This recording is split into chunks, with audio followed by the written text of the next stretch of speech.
That was, we had an option today. That was the short version of the gospel. There's a real long version. You're welcome. All right.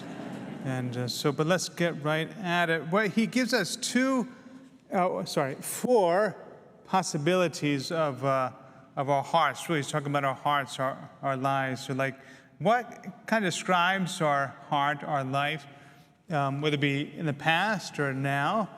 So he talks about the path. The path that's just like a road. It's just like packed in. There's no way that roots are going to happen there, that things are going to grow there, that when seed is put on that path, that's going to do anything good. And so he goes on to explain a little bit further in a longer version. And what he says about that path is the seed is sown on that. And when someone hears the word, but they don't understand it, then the evil one steals that away. So it kind of reminds me of when the faith hasn't been passed down to the kids, or maybe we're older and the faith was never passed down to us in an adequate way. And so we really don't understand it. And so it's like, and then we tend to give up. So that can be the case.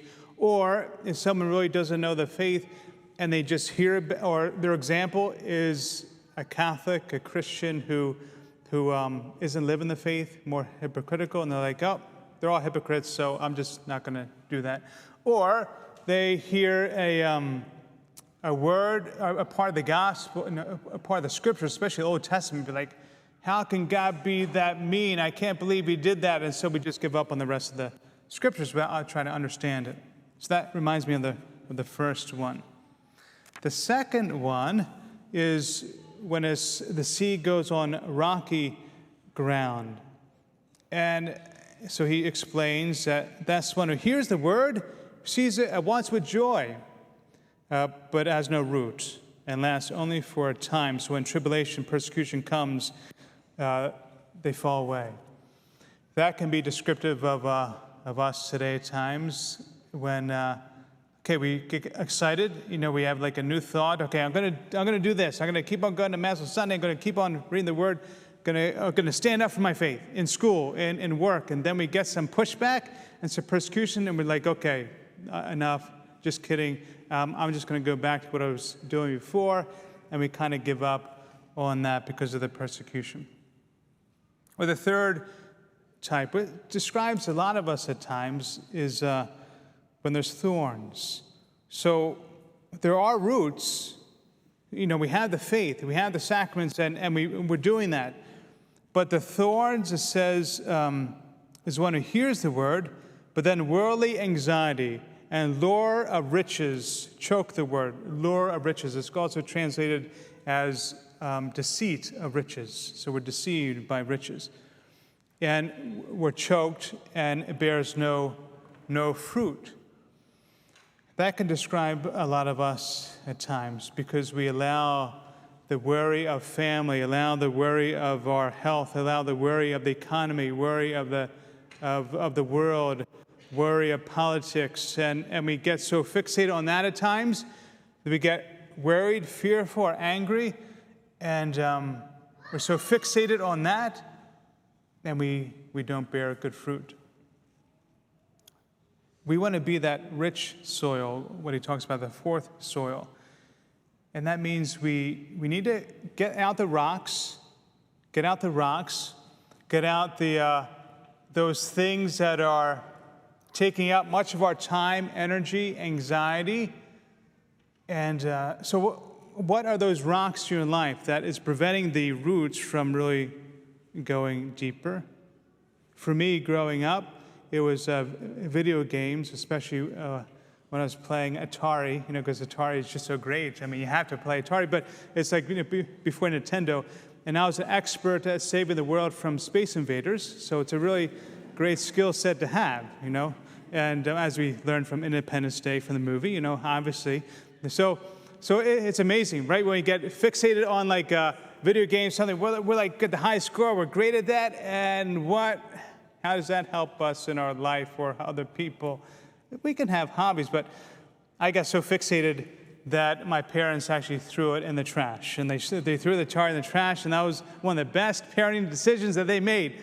Because even though I didn't like it at the time, it was good, because it forced me to be outside It forced me to be involved in sports, stuff like that. Then I became too fixated on sports. My whole identity was soccer, basketball, baseball, golf. Well, I wasn't that good at golf, but it was, I was like focused on that, focused on the Phillies, get the stats all the time, the Eagles, couldn't wait to leave Mass on Sundays so I can get home and watch the Eagles. And so I was getting so fixated on that, and I wasn't focusing on the Lord, on prayer, on my family, on others. What are those rocks in our lives that it's taking up too much time, energy? They may not be bad in themselves, but it's too much time and energy. What's the seed as well? It says, Jesus is the sower here. Jesus is the sower. What's those seeds that need to cultivate in our heart? It's prayer, right? That's that seed, prayer, giving God time. It's listening to his word, reading it, trying to understand it, not giving up when there's tough points in scriptures. It's the Eucharist. It's the Eucharist. Receiving the Lord, but it's not going to do us much good. The Eucharist, if we just come up and we're so fixated on anything else and we're not focusing on the Lord, what we're receiving, and we're not praying to him, it's not going to do us much good. We have to believe in him and allow there to be rich soil in our hearts. That's my homily for today.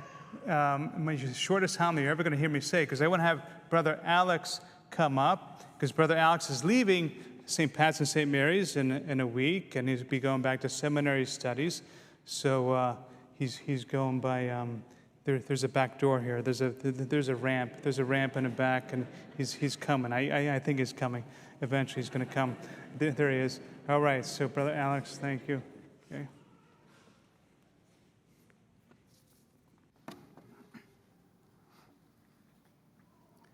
There's a big sticky note here that says no, so I'm hoping that's not for me.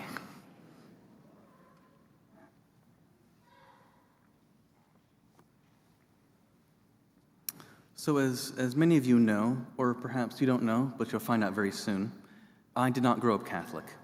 I grew up Episcopalian. And unfortunately, we don't have enough time for me to go through the very long and complicated story of my conversion to Catholicism. I only have around 7-ish minutes. But my entrance, not only to the church, but also into my religious community, the Marians, the community that Father Matt and I are members of. However, I can say that one of the reasons I joined the Marians is also one of the reasons why I joined the Catholic Church. That's because of our charism, our purpose, the reason of our community, is the practice of praying for the dead and for the souls in purgatory. Episcopalians also pray for the dead, and it was something very important to me as I was growing up. I'm glad to have found a community dedicated to praying for the dead and for being able to continue this tradition carried over from my Anglican past. Anyway, here's the zinger, as it were. So my family isn't just Episcopalian. We have quite a collection of Episcopal clergymen in the family, including my grandfather and my dad. And I have proof of this. I'm not making it up. There we go. So that's my grandfather on the left, my dad in the middle, and obviously me on the right. And that was the Christmas after my first vows in 2018. So there's also, I believe, 4 of my dad's cousins who are ministers as well. So I always used to joke that one of them just needs to be named bishop and we could start our own diocese. And as a quick aside, there's a picture of my family minus me. So that's my dad on the left, my mom on the right, and my brother James in the middle. That's from his graduation at Paris Island a few years ago. So it goes without saying, I grew up in churches. I spent most of my free time in churches, and even at home, we talked about church. My mom would often tell my dad, Tom, no more shop talk. Let's talk about something else, please. So last year, when I was approached by the powers that be and told that I would be doing an apostolic year, a year of kind of hands-on ministry, I requested to do it here at the parishes. I'd worked in plenty of Episcopal churches, but would life in a Catholic parish be different? I wanted to find out. And besides, I heard that y'all were a pretty nifty bunch, and I wanted to see so for myself. And when I came here, it was much more than I had expected. I found a vibrant parish, full of people who are passionate in their faith and on fire for Jesus Christ. I found a friendly parish that emphasized hospitality, charity, and making everyone feel like family, whether they were longtime parishioners who joined the parish back when it was a little white building over in Bristol, or were people who had just walked through the door for the very first time. I found a faithful parish, a prayerful parish, a parish that knows the Lord and wants to share that knowledge and love with others. Often in Anglican and Protestant churches, the only time the church is open is on Sunday. But here, we have a community that gathers and prays for daily Mass, for adoration, for the Rosary. And often when I come into the church during the week, I find people here in prayer and meditation, whether that's during the day or even in the evening. There's been times where I've come out of my office 8 o'clock, 9 o'clock at night, and oh, hello, there's people here praying. It's a bit of a surprise at 9 o'clock at night, but there's always people here. I've thoroughly enjoyed my time here. I enjoyed working with the Alpha team. That's me as bingo caller with Deacon Doug. I enjoyed working with our altar servers. By the way, all the pictures of me serving are of my back, so we couldn't find any of me from the front. I enjoyed holding communion services and bringing communion to our homebound brothers and sisters. I enjoyed making sick calls, either in person or on the phone. I enjoyed getting stumped by your questions, listening to you, and helping you through difficult times and sharing in your joys and victories as well. I enjoyed getting to know you, praying with you, helping you, listening to you, and having fun with you. I enjoyed learning from and being mentored by our deacons and Father Matt. I enjoyed becoming your friend and becoming a part of your families. Thank you for letting me become a part of the life of this parish, if only for the past few months. Thank you for helping me grow as an individual and as a seminarian. Thank you for your love, your support, and your prayers. This parish has given me experience that I couldn't get everywhere else. In seminary, we read about life in the parish, we hear about it, but everyone knows that book knowledge and practical knowledge are two very different things. You've helped me tremendously on my path to the priesthood, and God willing, I would very much like one day to return to you as your priest.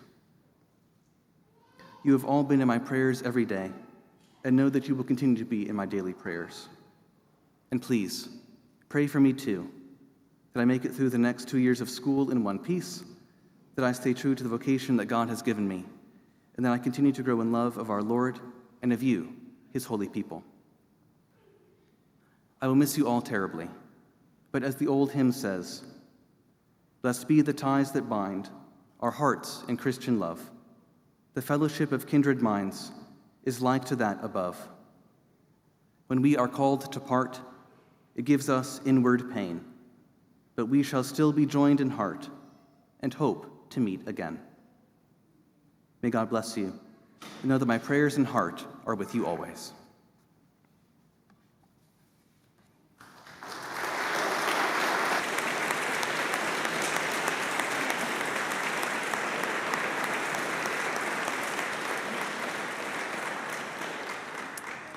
Thank you, brother. And we will say a prayer over Brother Alex at the end of Mass there. So.